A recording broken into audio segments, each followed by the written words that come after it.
Itu kan kasihan Islam karena Islam terus gak dimiliki semua orang.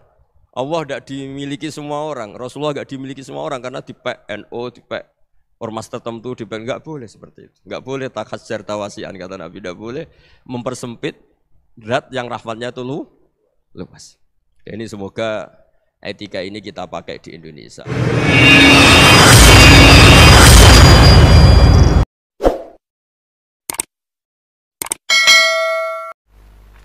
Assalamualaikum warahmatullahi wabarakatuh.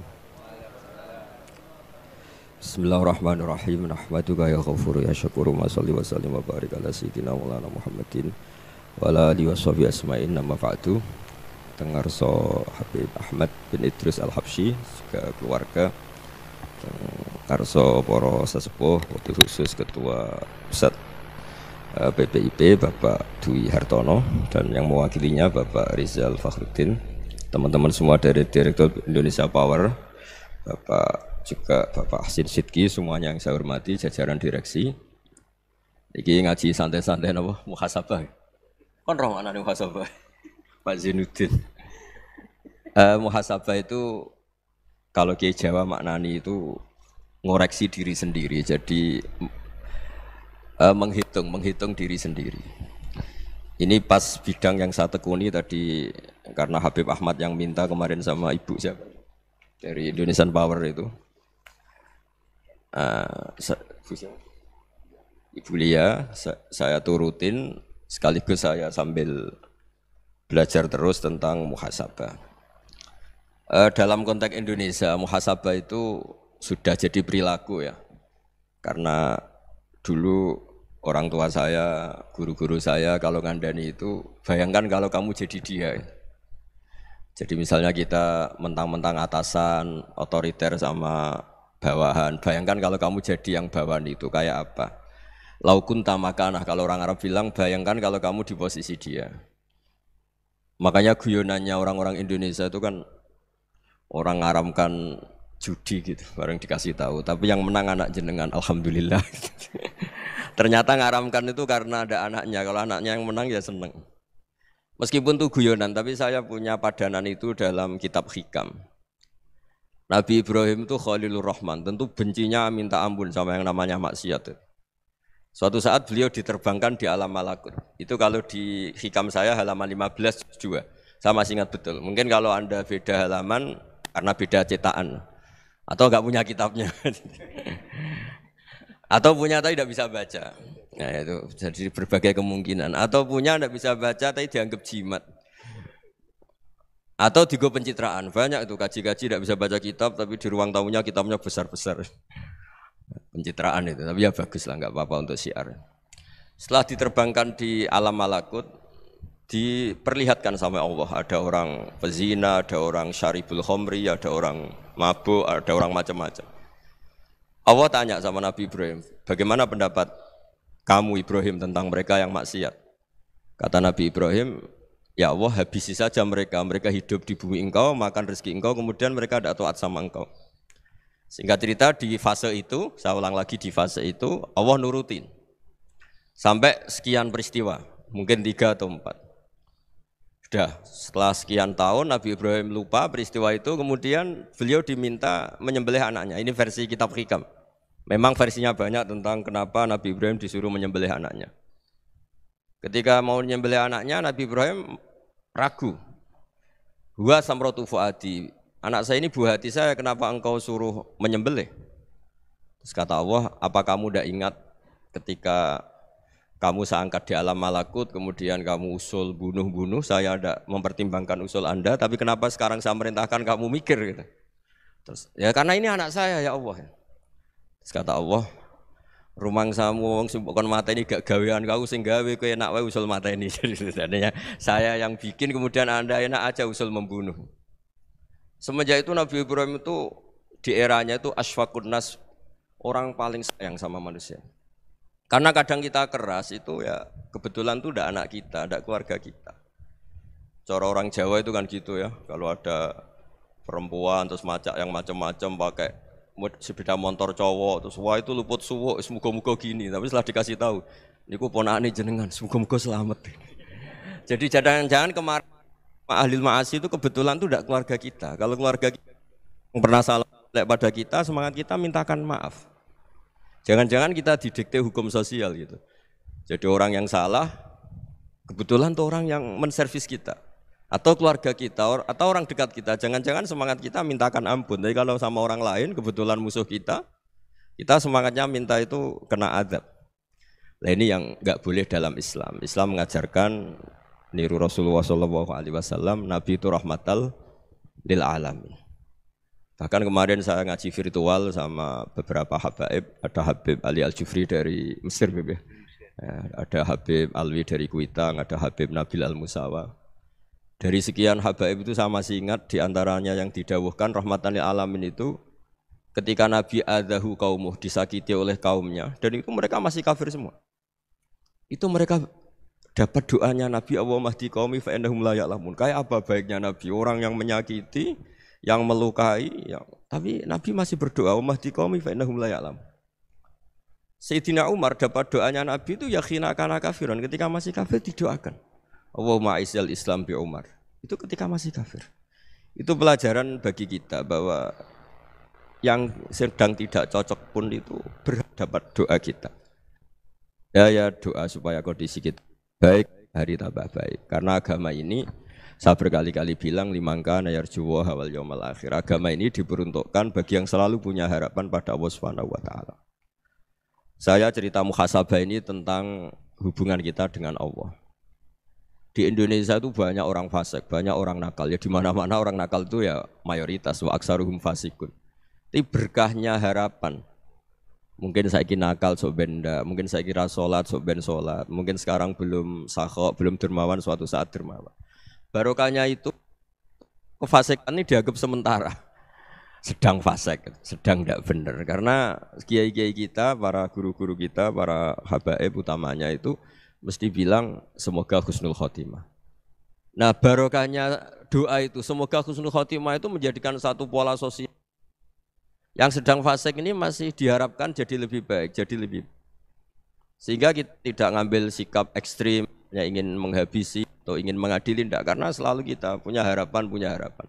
Dan agama ini limangka narjuwa hawal yaumil akhir. Bayangkan itu kalau yang nakal itu anak kamu, pasti kamu nggak ingin kan langsung dapat azab, dapat apa. Padahal kita semua jadi tokoh ini abul kulli, bapak dari semuanya. Sehingga ketika Rasulullah SAW jalan-jalan kemudian melihat perempuan sedang menyalakan api. Kalau apinya mati ditiup, anaknya dijauhkan. Nanti kalau sudah jauh dari api anaknya digendong lagi. Terus kata Rasulullah, matur ke semua sahabat, Aro'aitum anna hadhihi tarihatan waladaha 'alan nar. Apa kamu berpendapat bahwa perempuan ini akan melemparkan anaknya ke neraka? Tidak ya Rasulullah. Tidak akan seorang ibu melemparkan anaknya ke api. Terus kata Rasulullah, Allahu arhamu min hadhihi biwaladiha. Allah lebih rahman, lebih rahim dibanding orang tua ini kepada anaknya. Ini yang harus kita kenalkan terus, kita kampanyakan terus supaya orang hubungannya dengan Allah itu nyaman, asik. Sehingga dengan demikian selalu ada harapan bahwa yang sedang nakal ini suatu saat tobat. Kita tidak boleh menghukumi pasti begini, pasti gini, itu tidak wilayah kita. Itu juga yang dicontohkan Rasulullah SAW. Secara lahir Nabi itu enggak berkenan sama Wahsy, karena Wahsy itu salahnya salah fatal karena membunuh ahabban nasi ila Rasulillah, yaitu membunuh Sayyid Hamzah. Jadi ketika Wahsy tobat, Nabi itu nerima tobatnya. Dan ketika beliau dengan basariyahnya enggak siap ketemu Wahsy karena harus ingat Sayyid Hamzah, basariyahnya diturutin. Oke, kamu iman, saya turutin, tapi jangan sering ketemu saya. Karena kalau ketemu kamu, saya masih ingat sama paman saya, Sayyid Hamzah. Kita bisa ngelola seperti itu. Kita tidak cocok sama orang, bagaimanapun mereka umat Rasulullah SAW, kita tetap mencintai mereka. Misalnya kalau beda agama, mereka sama-sama orang Indonesia, kita mencintai mereka atas nama warga Indonesia. Tapi kalau misalnya potongannya ora cocok, beda kultur, bawaannya itu mangkelno cara Jawa, ya bisa diilmoni, jangan ketemu. Wong sudah tidak cocok, ingin ketemu nyari solusi. Roh ini tok seneng itu kan ya repot itu. Ya sudah kalau nggak mati cocok ya jangan sering ketemu. Dan itu kita bisa memanage seperti itu tuh bisa. Saya berkali-kali cerita tentang Imam Syafi'i. Kalau dikasih tahu ya Imam Aba Abdillah, panggilannya Imam Syafi'i, tetangga Anda ini ternyata banyak yang nggak senang Anda. Jawabnya beliau senang. Ya bagus kalau nggak seneng saya, ndak utang saya katanya. Jadi gara-gara sampean seneng aku ngatur aku ini kan. Dan mungkin sampean ra seneng kan ya enak. Jadi hidup itu dianggap happy. Kalau seneng ya teman silaturahim, kalau nggak seneng ya nggak bakal utang gitu. Baru kaya seneng itu nggak ganggu. Gitu. Jadi dulu itu orang bisa ngelola seneng ndak seneng itu bisa. Karena ada kearifan hubungan dengan Allah Subhanahu wa taala. Hidupnya selesai karena masyghul bi dzikrillah, mereka sibuk dengan Allah. Makanya kata ulama-ulama tasawuf, kamu jangan melihat manusia perilakunya, tapi kamu juga harus ingat yang gerakkan semua itu Allah Subhanahu wa taala. Dengan demikian kita farah, kita senang. Makanya Nabi kalau ngutus Anas bin Malik kemudian enggak kesampaian yang diinginkan karena Anas main. Ketika garwa-garwani Nabi agak tersinggung, Nabi andaikan Allah menghendaki yang saya inginkan kesampaian, pasti itu kesampaian. Jadi dianggap kegagalan Anas gak manggil yang dituju Nabi itu ya kersane Allah ya enteng saja. Sayyidina Ali lebih parah lagi yang dialamin. Itu dalam-dalam beliau kalau dipanggil itu gak cepat-cepat ke sana. Ketika ditanya, kenapa kamu tak panggil gak cepat ke saya? Amin tu ukubatak. Karena aku tahu engkau orang baik. Orang baik itu pemaaf. Jadi makanya orang-orang soleh dulu itu bodoni itu. Makanya sekarang kalau ada orang bodoni itu mesti bidik orang soleh. Kalau orang-orang soleh itu kakean husnudzon akhirnya sering dibodonin. Abdul bin Umar itu masyhur itu. Kalau ada budaknya sering sholat, sergap sholat itu dimerdekakan. Akhirnya enggak sholat pun pura-pura sholat. Akhirnya juga dimerdekakan. Ketika ditanya kenapa engkau merdekakan? Padahal mereka sholatnya menipu engkau kata pembisik-pembisik itu. Man khoda'ana lillah in khoda'na lah. Dia nipu atas nama Allah, berarti saat tertipu juga atas nama Allah, enggak masalah dong, semuanya demi Allah Subhanahu wa taala. Jadi ketika kita ketemu mensifati Allah taala itu ghafir. Allah pemaaf. Jangan kamu enggak fair untuk diri kamu nyifati Allah ghafir, pada orang lain Allah kamu sifati syadidul iqab. Jadi Allah kamu atur kayak MC tadi ngatur saya. Jadi Allah itu apa? Kalau pada saya ghafir, kalau pada musuh saya syadidul iqam. Itu tidak fair. Kalau Anda punya harapan kepada Allah karena Allah Rahman Rahim, Allah ghafir, sebenarnya Allah pada musuh kita ya bisa saja Allah ghafir, bisa saja Allah Rahman Rahim. Sehingga kita melihat orang lain yang kita tidak cocok itu ya enteng saja. Itu min ummati Rasulillah sing tanaluhu syafa'atuh, tanaluhu sa'atu rahmati, tanaluhu fair. Jangan dengan kita kayak mesti dapat rahmat.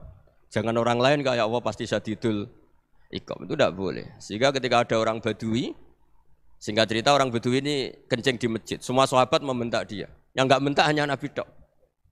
Saking mangkalnya orang ini karena semua sahabat bentak kecuali Nabi. Setelah dibenarin Nabi, terus Nabi nyuruh sabbu ali dhanuban min ma'in. Setelah disucikan masjid itu, dia berdoa keras sekali. Allahumma arhamni wa Muhammadan wa la tarham ma'ana ahadan. Ya Allah yang berhak dapat rahmatmu hanya saya dan Nabi Muhammad, yang lainnya jangan. Karena yang lainnya tuh jengkelin, gitu aja saya salah dimarah-marahin gitu. Jadi kalau kamu doa terbatas ya kayak orang Bedui ini, kayak orang Arabi. Apa kata Nabi? Laqad tahajjarta wasi'an. Allah yang rahmatnya luas menjadi kamu sempitkan. Karena kamu mau atur Allah hanya Rahman pada Indonesian Power, pada NU, pada kita, yang orang lain nggak perlu dapat. Itu kan kasihan Islam, karena Islam terus nggak dimiliki semua orang. Allah tidak dimiliki semua orang, Rasulullah tidak dimiliki semua orang karena dipek NU, dipek ormas tertentu, dipek enggak boleh seperti itu. Enggak boleh takhasyar tawasian kata Nabi, tidak boleh mempersempit zat yang rahmatnya itu luas. Ini semoga etika ini kita pakai di Indonesia. Yang sedang fase kita harapkan lebih baik. Yang sedang enggak dapat hidayah kita doakan dapat apa? Hidayah. Masyhur kan, makanya tadi saya mohon sama Habib Ali supaya Habib Ahmad supaya tetap mahalul qiyam, tabaruk sama Habib Ali. Di antara doa-doa di Simtuduror masyhur itu antuqa bilal mudhniba minnah bil ghufran wal musi'ah bil ihsan. Jadi harapannya para habaib, para orang-orang baik dulu ya semoga yang dosa itu dimaafkan, yang sedang salah dibuka, bikin lebih baik. Nabi itu tugasnya juga gitu. Wastaghfir li dzambika walil mu'minina wal mu'minat. Nabi itu tugasnya juga memintakan ampun yang sedang salah. Nah, ini cobalah jadi etika kita, muhasabah kita. Jadi muhasabah itu cara berpikir kita set, kita pikir ulang. Ternyata semangatnya seorang nabi itu wastaghfir li dzambika walil mu'minun. Semangatnya itu memintakan Ampun, orang ahli tafsir tahu semua kalau Nabi itu tidak mungkin dosa. Jadi itu khitabun Nabi wa urida bihi ummatu, itu khitab Nabi, tapi yang dimaksud itu umatnya, karena Nabi tidak akan mengalami dzambun, tidak akan mengalami dosa. Sekarang enggak, kadang-kadang kita ini kalau orang lain salah itu semangat. Kalau di perusahaan ada teman salah, apalagi pimpinan salah itu seneng, barokahnya salah bisa ganti kan gitu. Jadi kalau mungkin di dunia tokoh juga gitu, barokahnya ada tokoh salah, kita yang jadi populer sendiri, tidak boleh seperti itu. Kita harus salimus sodri di jami'il muslimin. Jadi ini harus dilatih. Saya tadi matur sama Habib Ahmad, latihan kita jadi hidup. Nabi itu kalau resep jadi wali itu kata Nabi gampang. Kata Nabi, kalau kamu ingin disenangin Allah, ya sudah. Kalau kamu asbahta wa amseta gini-gini, perasaan kamu kata Nabi, jangan punya perasaan ghil sama orang muslimin. Itu sudah wadzalika min sunnati. Makanya Nabi ngendikan la yablughni ahadun an ahadin syai'an. Ada yang baca la yuballighni ahadun an ahadin syai'an. Seseorang jangan melaporkan ke saya tentang salahnya yang lain. Fa inni akhruju ilaikum wa ana salimus sadri, karena saya ingin ketemu sampean semua dalam keadaan salimus sadri, tidak punya perasaan apa-apa. Karena kalau nurutin pembisik, nurutin informasi itu ya repot, karena orang pasti sepihak. Ada kiai yang top, datang ke kampung-kampung ning desa-desa. Kata yang seneng itu punya akhlak. Wah itu bagus orang besar datang ke kampung-kampung. Kata yang enggak seneng, wah itu jobnya kiai kecil kok diambil, itu kan ya kasihan itu kan sudut pandang. Makanya saya sering bilang, akal kita ini cukup untuk mentasdik Rasulullah SAW. Meskipun perasaan kita kadang orang Jawa itu beda. Saya berkali-kali bilang sama peneliti dari Jogja, kenapa sih Gus para nabi itu kok poligami istrinya banyak? Nabi Dawud katanya itu berapa? Nabi Sulaiman malah jumlahnya agak terbatas. Nabi Muhammad itu paling sedikit. Saya tanya gini, perempuan itu orang lemah, jadi kalau nolong orang satu gimana baik? Kalau nolong orang dua ya lebih baik, ya sudah kira-kira seperti itu. Paling tidak akal kita masih tahu kalau orang baik, itu kan mesti baik. Nolong orang satu baik, nolong orang dua ya lebih baik, nolong orang tiga lebih baik. Tapi kalau kamu orang nggak baik, satu saja kamu terlantarin, kamu miskinkan, kamu ya tinggal diukur kan. Kalau orang baik, nambah baik. Tapi kalau orang buruk, tambah buruk. Nah itu akal. Akal kita bisa menganalisis kenapa sih nikah itu ada yang poligami, ada yang enggak. Ya sudah, ukur saja diri kamu. Misalnya kayak saya elek keriting, rabi terus, memperbanyak wong elek, orang perilaku netok, raine dadi elek kabeh gitu. Tapi nak kowe ku ganteng, alim, ganteng, sugih, anake ganteng-ganteng, berhubung kowe saleh ahli swarga kabeh, mertua yo bangga karena karir kamu meyakinkan, ini mertua kamu aja enggak bangga mau nambah. Ipar enggak bangga, mertua enggak bangga, desa kamu yang kamu wayai juga enggak. Beda dengan Nabi ketika nikah Juwairiyah itu enggak ada pernikahan sebarokah Nabi dengan Juwairiyah itu. Azharu Rasulillah, di situ habis perang banyak tawanan, gara-gara jadi besanya Nabi langsung dibebaskan semua karena Azharu Rasulillah. Sekarang besanya Kanjeng Nabi. Dulu Abu Sufyan mangkelnya bukan main sama Nabi, gara-gara putrinya dinikah terus langsung jadi. Kalau kamu kan enggak, nikah satu, nikah lagi, satu kampung musuhi kamu. Karena istri pertama ya cemburu, yang kedua agak bangga. Wah itu selesai itu, di dunia wal akhirah.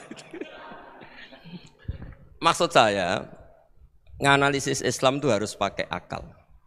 Dan akal yang dipakai, ini saya bawa ke kitab Ihya, adalah pikiran-pikiran para ulama. Makanya ketika Imam Ghazali ketika ditanya, fakaifa bi muslimin fasikin asawwaha fi jami'i amri. Kalau kayak ketemu orang fasik, orang Islam tapi fasik, perilakunya enggak ada yang benar. Kata Imam Ghazali jawabnya lucu, aneh. Ma min muslimin illa wa islamuhu ta'ah. Tidak ada orang Islam kecuali dia mau Islam, membenarkan Allah dan Rasul itu sudah taatnya dia. Kok kamu tidak bisa melihat taatnya dia? Dia pikirannya kan ini pemabuk, ini tukang apa. Tapi kata Imam Ghazali, sebenarnya kamu masih bisa berpikir positif. Ma min muslimin illa wa islamuhu ta'ah. Tidak ada seseorang Islam ketika dia milih Islam itu pasti ada taatnya, yaitu tasdik pada Allah dan tasdik kepada Rasulullah SAW. Jadi dengan pola seperti itu, maka di antara guru-guru kita yang modern ya di era Mbah Maimun, di sini ada Habib Ahmad. Habib Salim syair yang sering dibaca beliau adalah ada orang munajat sama Allah, ini cerita munajat. Itu orang itu ngendikan gini. Ana mutnibun, ana mukhtiun, ana asi. Huwa rahimun, huwa ghafirun, huwa afi. Ya Allah, saya mukhti, saya orang yang salah. Ana mutnib, saya orang yang dosa. Ana asin, saya sering maksiat. Tapi engkau ya Allah, engkau ghafir, pemaaf. Engkau rahim, maha pengasih. Engkau afin, yang mudah memaafkan. Terus kata orang ini, ya agak kurang ajar, tapi saking senengnya sama Allah. Qobal tuhunna salasatan bisalasati. Ya gini saja ya Allah, sifat engkau diadu dengan sifat saya. Engkau Tuhan, Gusti, enggak boleh kalah katanya. Terus wasatahliban ausofu ausofi, dan engkau pasti pemenangnya gitu. Jadi ada orang rayu Allah dengan cara seperti itu ya ada ya. Saya ini manusia, salah saya banyak. Engkau ampunannya banyak. Engkau Tuhan, Gusti, enggak boleh ampunan Anda, ampunan engkau kalah dengan salah saya. Enggak boleh Tuhan kok kalah. Jadi untuk supaya orang punya harapan gitu. Banyak juga wali-wali yang jadab ketika datang ke makam Rasulullah SAW. Itu kalau dongo ya agak kacau sebetulnya, cara syariat agak kacau. Ya Allah, engkau punya dua pilihan. Jika engkau menjadikan saya soleh, surah habibu, yang senang kekasihmu, yaitu Rasulullah SAW. Tapi jika engkau menjadikan saya fasik, surah aduuk, yang senang itu setan. Monggo jenengan mau menyenangkan kekasih jenengan, mau menyenangkan musuh jenengan, monggo. Jenengan bebas kok memilih. Mestinya Allah ya senang menyenangkan kekasihnya. Jadi ya, intinya Allah dipaksa untuk menjadikan dia orang soleh gitu. Jadi kayak kemarin itu Pak Bu siapa yang kesini itu, yang sama jenengan kuliah kesini itu sama Habib Ahmad. Saya pertama enggak mau, lama-lama Habib Ahmad. Ini gimana Gus? Orang taunya saya dekat jenengan, kalau enggak kasil saya malu. Waduh, ini kayak doanya wali yang tadi. Enggak punya pilihan, enggak ada pilihan. Jadi saya mohon muhasabah itu dimulai cara berpikir. Makanya di sini sebetulnya teks ini supaya dapat barokahnya Ihya. Ini kitab yang disenangi para habaib, para ulama. Sebetulnya teks di muhasabah itu redaksinya gini ya, yang lengkap. Hasibu anfusakum qabla an tuhasabu wa zinuha qabla an tuzanu wa tahayya'u lil ardil akbar. Jadi ada kata wazinu, jadi ukur. Perilaku Anda ini diukur, ditakar. Misalnya kita sebagai suami kan ya punya hal-hal yang kita tidak ideal. Cara wong Jawa mesti pesek. Cara rezeki ya pas-pasan itu. Dan kita juga kalau makanya enggak boleh tanya istri begini, apa saya cinta pertama Anda? Pasti Anda kecewa. Orang jadi istri hanya korban terakhir gitu. Sudah. Karena orang kalau ngelamar kemana-mana gak jadi, yang jadi istri itu pasti korban terakhir gitu. Jarang istri pilihan pertama, jarang. Ayo semua yang nikah. Rata-rata itu pilihan Anda pertama Pak, dari sekian ditolak di mana-mana terus. Ya perempuan terakhir. Kamu juga korban terakhir gitu. Itu wali-wali dulu kalau ngandani kita itu sederhana. Antal ini masyhur diceritakan Habib Zain bin Semit dalam kitab Al-Manhajus Sawi. Anta lam tajid min nafsika kullama turid. Fa kaifa turidu min ghairika kullama turid. Kamu yang ingin ideal saja kamu tidak menemukan pada diri kamu untuk menjadi ideal. Kamu kan ingin ganteng, ingin punya uang banyak, ingin perilaku Anda sempurna. Anda saja yang punya keinginan tidak bisa mewujudkan keinginan Anda sendiri. Fa kaifa turidu min ghairika ma turid. Jadi anta lam tajid min nafsika kullama turid. Fa kaifa turidu min ghairika kullama turid. Kamu yang punya keinginan saja. Misalnya saya ingin punya uang banyak, perilaku saya selalu benar, enggak pernah salah. Loh, saya yang ingin saja dengan diri saya enggak bisa untuk benar terus. Kok kamu berharap orang lain selalu benar? Jadi anta lam tajid ya sama. Kalau kamu menuntut istri kamu itu ramah, neriman, apa kamu neriman sama wajah istri Anda gitu? Engko ya pola ning dindi jajaki sana jajaki sini kamu sendiri ndak kona apa. Jadi itu nasihat yang luar biasa. Anta lam tajid min nafsika kullama turid, fa kaifa turidu min ghairika kullama turid. Kamu mau menghormati semua orang, enggak mau kan? Kemudian Anda berharap semua orang menghormati kamu. Kamu tidak ingin kan orang lain semua menghujat kamu. Sementara kamu enak aja menghujat orang lain. Makanya Rasulullah SAW itu luar biasa ketika bikin kaidah sosial. Apa la yu'minu ahadukum hatta yuhibba li akhihi ma yuhibbu li nafsihi. Jadi kalau ukuran iman itu sederhana. Kalau sesuatu itu baik, nyaman bagi Anda ya bayangkan itu pada teman Anda. Misalnya Anda bangun tidur sudah acak-acakan, enggak punya uang, utang jatuh tempo, kan enggak ingin ketemu orang. Ya kamu jangan bertamu ke jenis ini karena dengan kamu yang alami juga gak siap ketemu orang. Makanya ada Habib Alim itu dilapuri sama seseorang. Beb, dulu teman saya itu ketika saya kaya itu sering main ke saya. Setelah saya miskin, mereka tidak main ke saya. Kata Habib itu bagus, sunnah Allah begitu itu bagus. Coba kalau kamu dulu kaya, teman kamu main kan kamu gaya, di rumah ada makanan, bisa hormat tamu. Setelah kamu miskin jadi buruh manol di pasar atau buruh bikin boto, teman kamu datang, malu enggak kamu? Mendingan enggak datang gitu. Akhirnya baru, oh ya alhamdulillah kalau gitu. Lu ya kan dulu teman kita datang, kita ada Alphard, istri cantik, rumah bagus. Lah kita miskin, buruhnya orang pas dibentak-bentak, teman kamu udah datang. Milih datang kamu enggak kalau setelah kamu jatuh? Enggak kan? Jadi barokahnya ilmu itu terus. Ya, tapi kadang-kadang orang tuh, wah setelah saya miskin teman-teman enggak kasih ke sini. Ya kalau kamu sudah jatuh, teman-teman kamu situ jadi tontonan. Ya mulai sekarang cara berpikir itu dirubah. Dulu yang namanya kiai itu kalau diundang orang itu ya agak-agak senang. Semenjak saya itu agak rubah. Mengundang kiai, ngatur kiai itu tak haram-haramkan ya ada lumayan lah sekarang itu sudah mulai agak beretika. Dulu itu ngundang tuh tanggalnya ditentukan, jamnya ditentukan. Enggak mikir apa kiai saat itu nganggur, enggak. Punya wadifah, enggak. Dia milih tanggal yang dia nganggur, enggak mikir pas itu kiainya nganggur apa. Enggak. Ya saya hanya cerita aja, kamu tersinggung ya monggo, boten nggih monggo itu kan. Jadi saya mohonlah supaya tadi saya juga matur ke Habib Ahmad. Jadi untuk orang merasa ikut sunnah Rasul itu gampang sekali kata Sayyid Muhammad. Dulu Nabi berpakaian ala daerahnya. Kalau mikot ya pakai mikotu baladi. Karena Nabi orang Madinah dan beliau berdomisili di Madinah ya misalnya mikotnya dari Bir Ali misalnya. Tapi kalau Anda orang kawasan Tanim mau umrah ya dari Tanim. Misalnya kawasan Jirona ya dari Jirona. Artinya apa? Kamu ngambil mikot karena Nabi mikot misalnya dari Bir Ali, bukan berarti kamu harus seperti Nabi di Bir Ali, kamu orang Mekah, misalnya kamu orang Tanim, orang ya harus dari mikot itu apa? Baladi. Sama, makanya di fikih-fikih itu kalau tahnik anak, Nabi orang Arab, halawiyatnya kurma ya kurma. Kalau orang Jawa sedegan, semua podo-podo.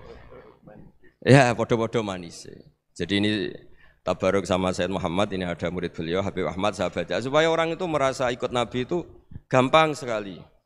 Ini saya baca ya di halaman tadi disaksikan Habib Ahmad 433 di kitab apa ini? Manhajus Salaf fi Fahmin Nusus. Itu kata Sayyid Muhammad wa kanat sunnatu Rasulillah annahu yat'amu ma yajiduhu fi ardi wa yalbasu ma yajidu wa yarkabu ma yajidu mimma abahu wa ta'ala. Faman istamala ma yajidu fi ardi fa huwa al-muttabi' lis-sunnah. Kama annahu hajjal baita min madinati. Faman hajjal baita min madinati nafsi fa huwa al-muttabi' lis-sunnah wa illam takun hadhil madinatu tilka. Jadi intinya misalnya Nabi dulu itu ngasih sedekah kepada fakir miskin ya pakai dinar, dirham. Ya kalau orang misalnya sedekah pakai rupiah ya sudah ikut sunnah Nabi. Jangan lu Nabi pakai dinar loh, kamu kok pakai rupiah. Dulu dinarnya Nabi udah ada tulisannya Bank Indonesia, kamu ada tulisannya Bank. Ya tidak ada seperti itu. Ya jadi misalnya Nabi sedekah pakai tamar atau pakai al-aqid, ya kita pakai beras, pakai apa. Supaya orang tuh bahwa Rasulullah itu milik kafatal linnas, milik semuanya. Sehingga merasa ikut sunnah Nabi itu ya semuanya. Makanya dulu Mbah Mun kalau motivasi saya supaya bombong, kalau orang Jawa bilang bombong. Wong Jawa itu mesti ono wong alim. Beliau menyontohkan Mas itu Mbah Fadol, Senori, Mbah Ihsan Jambes. Itu bisa ngarang-ngarang kitab luar biasa padahal beliau bukan orang Arab. Imam Sibawai itu orang Persia, Imam Ghazali orang Tus itu juga ikut Persia. Kata Imam Mun, wong sing ora Arab lah mesti untuk jatah alim kata beliau. Karena Nabi itu diutus kafatal linnas. Nanti kalau orang yang alim itu Arab tok berarti tidak ada perwakilan dari Afrika, dari Asia Tenggara, dari mana-mana. Makanya karena Nabi statusnya itu kafatal linnas. Jadi kita harus bangga sebagai Muslim, sebagai orang Indonesia karena misalnya Wali Kutub dulu terkenalnya hanya ada di Yaman, di mana. Ternyata pernah ada juga di Indonesia dan seperti Habib Abu Bakar Segaf Gresik. Jadi ya harusnya kan tetap orang Indonesia meskipun beliau dzurriyyah Rasul kan ya sudah orang apa? Orang Indonesia. Dzurriyyahnya Habib Ali Simtuduror sekarang di Solo. Jadi Indonesia juga dapat alawin banyak dari Sadatinal Alawin juga banyak. Jadi saya mohon barokahnya ngaji seperti ini melihat orang lain tuh gampang. Bayangkan tuh kalau anak kamu. Makanya Nabi nanti kalau nggak percaya lihat di Hikam nomor 15 di kitab saya itu. Di situ dijelaskan oleh Hikam, jangan-jangan semangat Anda pada orang yang maksiat, pada orang yang keliru supaya dihukum itu karena kebetulan itu udah anak Anda, itu udah keluarga Anda. Coba kalau itu keluarga Anda. Makanya kalau saya guyonan di Jogja itu ada pembantu mecahkan piring terus dimarahi majikannya, saya mesti guyon gitu. Pasti itu pembantunya tidak cantik. Kok bisa Gus? Andai kan cantik dan kamu senang mecahno piring satu, piring 1000 ora iso ngamuk. Ternyata ngamuknya itu karena mecahkan piring apa karena plus tidak cantik? Coba jawab para lelaki ini. Kamu marah sama orang maksiat tuh karena maksiat karena plus itu udah anak Anda. Bayangkan kalau itu anak Anda. Itu hebatnya Rasulullah SAW. Karena kita yang salah pun kadung umatnya, Nabi tetap ngasih fasilitas syafaati li ahlil kabair min ummati. Kayak apa baiknya Nabi? Tidak ikut maksiat tapi ikut fasilitasi ngasih syafaat. Loh kalau li ahlil ibadah kan wajar. Nabi ketika ini syafaati li ahlil kabair min ummati. Ya karena tadi logika yang dibangun Rasulullah itu logika yang luar biasa. Kita semangat orang lain kena hukuman itu karena kita tidak punya ra'fah, tidak punya rahmah.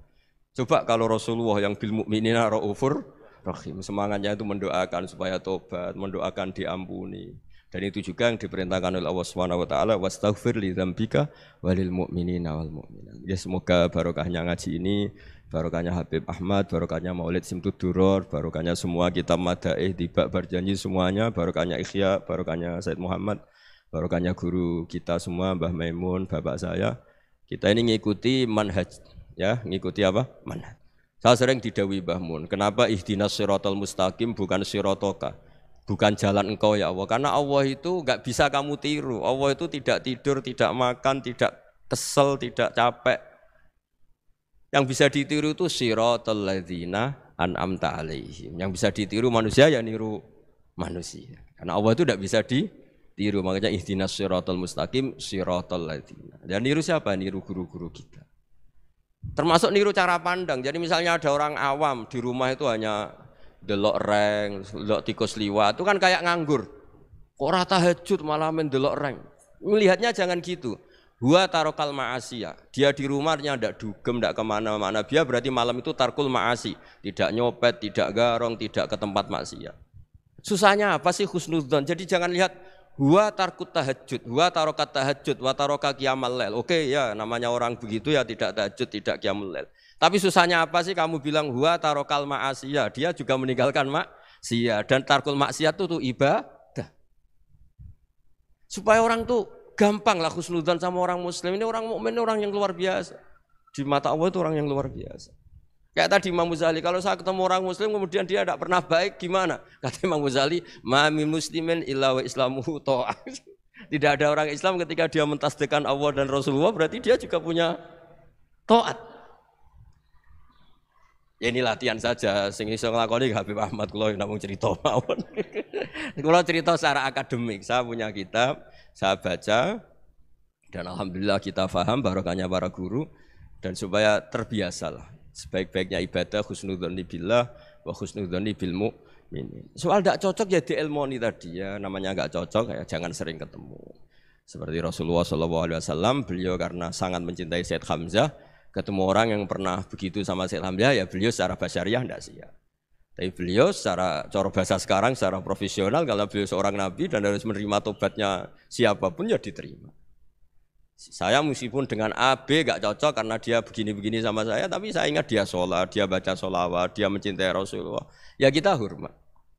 Ya soal gak cocok ya di manage tadi ya. Zuruhiban tasdad huban. Kalau gak pati cocok ya jangan sering ketemu, bawaannya enak nanti. Ya semuanya itu diilmoni lah. Makanya ngendikane Ma'ruf Al-Qurhi ada yang baca Al-Kharki, mangqala fil yaumi salasa marrat aw marham ummata Muhammad kutiba minal abdal. Karena semangat mencintai siapapun satu hari sering baca Umar Hammata Muhammad, wa asli ummata Muhammad, wa tajawaz an ummati Muhammad. Itu mesti kutiba minal abdal. Dia pasti termasuk wali abdal. Maksudnya semangat mencintai. Ya dilatih lah.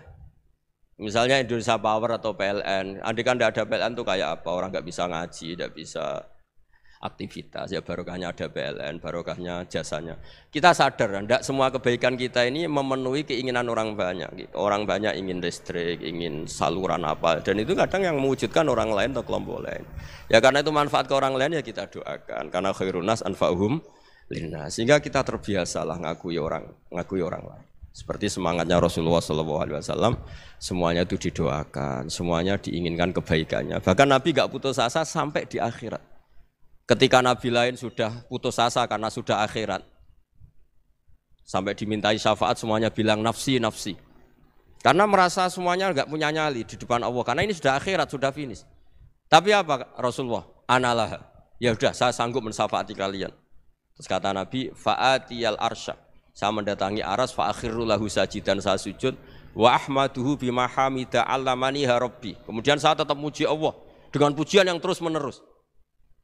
Padahal sudah di akhirat sudah finish. Nabi dimintai syafaat masih sanggup karena Nabi tahu akhirat tidak bisa mendikte Allah, tidak bisa Allah terus bilang, "Ya Allah ini akhirat, engkau sudah tidak boleh mensyafaat." Tidak bisa.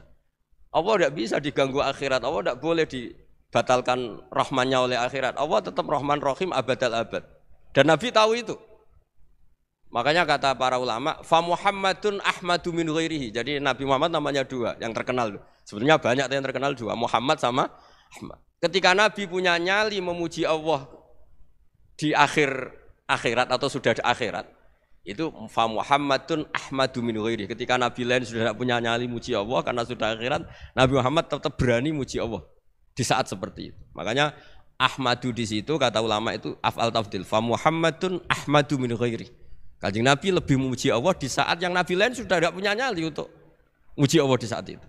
Makanya kata Nabi fa akhiru lahu sajidan wa ahmadhu bima hamida 'allamaniha rabbi. Akhirnya setelah lama gitu terus Allah ngendikan ya Muhammad irfa' ra'sak wasal tu'tah wasfa' tusyaffa. Sudah Muhammad, angkat kepala kamu minta apa saat turutin, dan kalau kamu ingin mensyafaati umatmu saya beri hak napa? Syafaat. Semoga semangat itu juga menjadikan kita munajat bahwa rahmat Allah tidak terbatas, harapan juga tidak terbatas. Mungkin yang sedang nakal ya kita katakan sedang, jangan terus kamu pastikan wah ini mesti suul khotimah, mesti tidak orang baik. Tidak, agama ini liman kana yarjuwa wal yaumal akhir, selalu bagi yang punya harapan. Ya, mugi-mugi dapat barokah semua. Mantu dengan kata wassalamualaikum warahmatullahi wabarakatuh.